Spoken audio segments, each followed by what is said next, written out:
श्री स्वामी समर्थ श्रावणी रेसिपीमध्ये तुमचं मनापासून स्वागत आहे। आज इथे तुम्हाला हिरव्या मटरपासून ही मस्त अशी आमटी किंवा भुर्का असं करून दाखवणार आहे। बघा अशा पद्धतीने खूप सुंदर चवीला लागतो। भाकरीसोबत किंवा भातासोबत तुम्ही खाऊ शकता। चला तर मग आपण व्हिडिओला लगेच सुरुवात करूया। इथे आपल्याला ताज्या वाटाण्याचा झुरका किंवा याला आमटी पण म्हणतात हे बनवून घ्यायचंय। तर इथे मी काय केलं मिक्स करणार आहे। अर्धी वाटी तुरीचे दाणे घेतलेले, त्यांना अर्धी वाटी मटर घेतलेला आहे, 7-8 हिरव्या मिरच्या घेतलेल्या आवडीनुसार घ्या आणि लसण पाकळ्या। आता हे भाजून घ्यायचे आपल्याला सगळ्यात आधी। चला मग पटकन आपण रेसिपीला सुरुवात करूया। गॅसवर इथे कढई ठेवलेली आहे, त्याच्यामध्ये हे दोन्ही छोले भाजून घेऊया, वाटाणा आणि तुरीचे। तुमच्याकडे नुसते वाटाणा असतील ना तरी चालतं। आता ह्याला थोडंसं तेल टाकून भाजून घेऊया छान। तेल टाकूया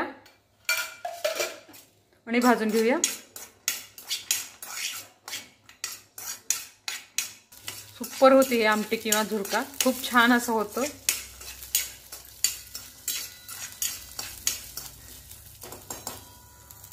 वाटाणा आणि तुरीचे दाणे छान भाजून झालेले आहेत। लक्षात येतं की त्यांना असं सुरकुट्टे पडतात बघा, थोडे डाग पडतात, मग समजायचे की आपलं भाजलेलं आहे।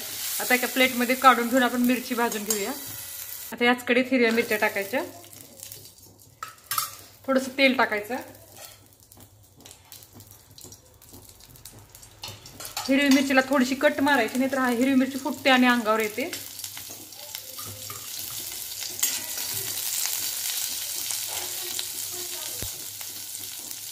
थोडासा लसण टाकायचं भाजताना। ही एकदम गावरान पद्धत आहे वाटाण्याच्या आमटीची। माझ्याकडे तुरीचे थोडे सोले होते, मी त्याच्यामध्ये मिक्स केलेले आहेत। ही 2 माणसाची आमटी होते बघा। पातळ छान करायची, जास्त पातळ नाही, मिडियम असं। मिरची पण छान भाजलेली आहे। गॅस बंद करून घेऊया आणि अशी थोडा वेळ राहू देऊया, म्हणजे सुकल्या जाते छान।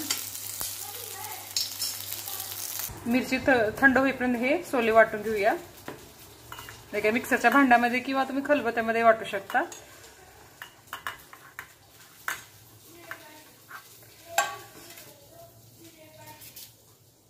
थोडंसं पाणी टाकून वाटायचं, म्हणजे पटकन वाटल्या जाते।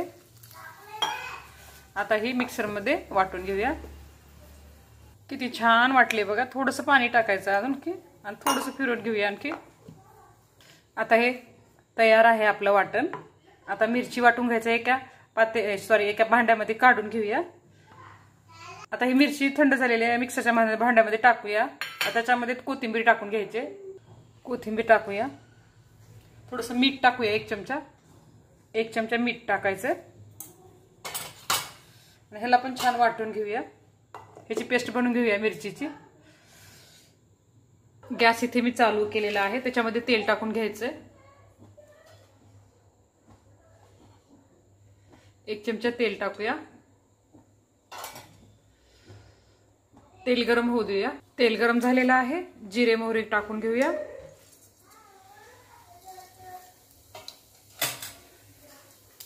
कढीपत्त्याची पानं टाका। खलबत्त्यामध्ये कुटलेला लसण टाका। थोडा लसण परतून घेऊया। मग आपल्याला हिरवी मिरचीचं वाटण थोडंसं परतून घ्यायचं, भाजलेली आहे, जास्त वेळ लागत नाही। आता हे वाटण टाकूया।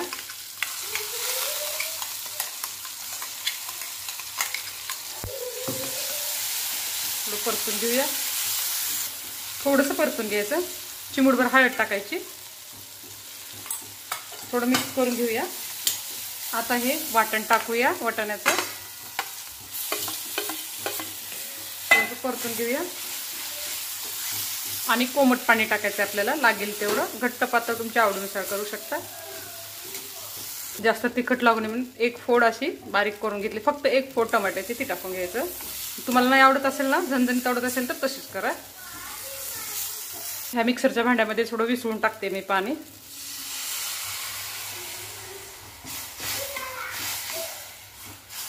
इथं मी 1.5 ग्लास पाणी वापरलेलं आहे। नंतर ही आमटी आळून येते छान। तुम्हाला थोडी घट्ट आवडत असेल ना तर थोडं घट्ट करा। 4-5 दाणे साखरेचे टाकायचे, उगं थोडीशी टाकायची। आणि 2-3 थेंब लिंबाचे टाकायचे। चवीनुसार मीठ टाकायचं, आधी आपण मीठ वापरलेलं आहे। अर्धा चमचा शेंगदाण्याची पूड किंवा आपल्या तिळाची पूड टाकायची. जास्त नाही, अर्धा चमचा कोणतंही चालतं, शेंगदाण्याचं किंवा तिळाचं कूट चालतं. इथे मी तिळाचं वापरलेलं आहे. चिमूटभर जिऱ्याची पूड. आता मीडियम टू लो गॅसवर हिला उकळी आणायची आहे आपल्याला.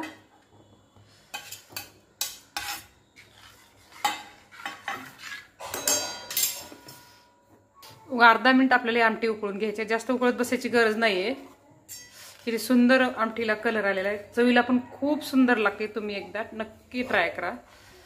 आता इथे उकळी आलेली आहे. एक अर्धा मिनिट मी उकळून घेतलेला आहे. गॅस बंद करून घेते इथे मी. आणि कोथिंबीर भरपूर वापरली मी आधीच.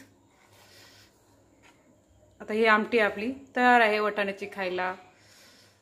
प्लीज लाईक आणि शेअर जरूर करा. आणि व्हिडिओ बघितल्याबद्दल मनापासून धन्यवाद.